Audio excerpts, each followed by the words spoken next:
In this video, I'll show how I refreshed the look of this garage significantly with just a few small tasks.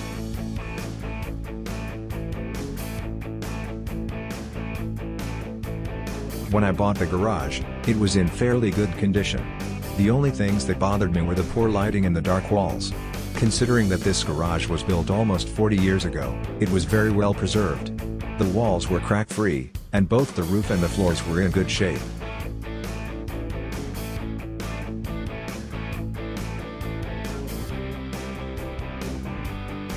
Nowadays, I would never recommend painting small spaces with dark colors because it makes the room feel smaller and darker.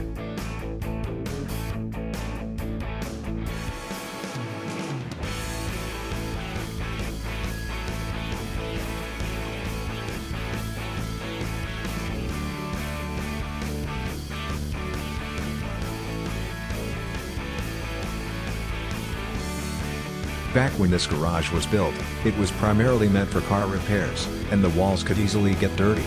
So, using dark colors made sense to hide stains and marks.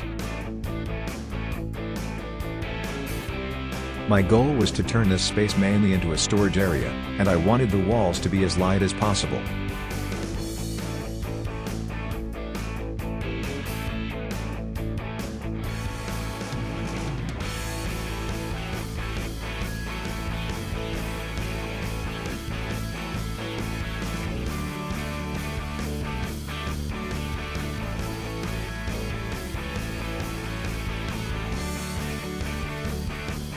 As you can see from the picture, the light color makes a big difference in the room.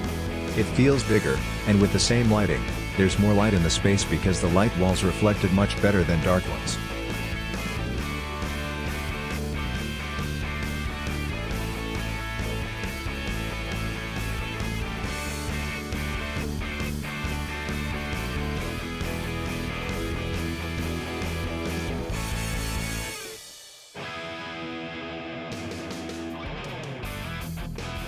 When painting, I often leave certain details unpainted. In those cases, I'm especially careful to make sure they don't come into contact with the paint. I like to think of them as the cherries on cake, adding a bit of contrast to the room.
Finally, after the room was painted, I started thinking about how to add an extra light to the ceiling.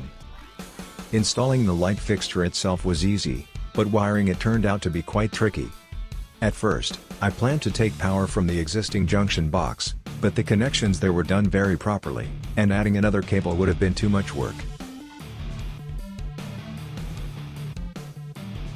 I decided to leave one of the old lights on the right wall and solve the power issue another way. I figured the easiest way to power the ceiling light was to tap into the wiring from the left light. I cut the wire from that light, added a new switch, and connected the new ceiling light. One thing to keep in mind when dealing with old aluminum cables is that you shouldn't connect old aluminum wires to new copper wires using random connectors. Aluminum and copper are different materials, and when they come into contact, copper can cause additional corrosion on the aluminum. If you use random connectors, any corrosion that develops over time can weaken the connection, and eventually, if the connection becomes very poor, it could lead to sparks and even a fire. There are several different solutions for connecting aluminum and copper cables, and it's wise to discuss with professional electricians before installation. I made the connections using special screw connectors that keep the cables from touching each other. For the remaining copper cable connections, I used Vago connectors. I decided to leave the old left wall light as a decorative element because removing it would have been extra work and would have left ugly holes in the wall. Now, the old light doesn't work, but there's a bright new LED light in the ceiling.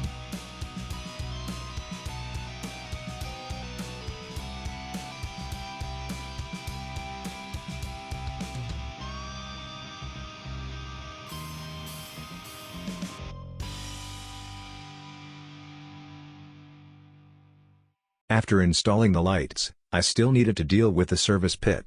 Overall, it was in good condition, but a small amount of water had accumulated at the bottom during the winter.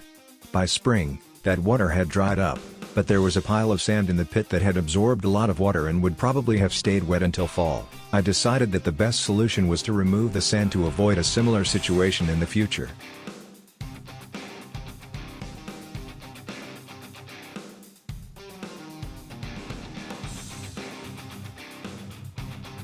The last thing to do was clean the floor, and the garage was ready for use. And this is the final result. Thanks for watching, and if you liked the video, feel free to give it a thumbs up and subscribe.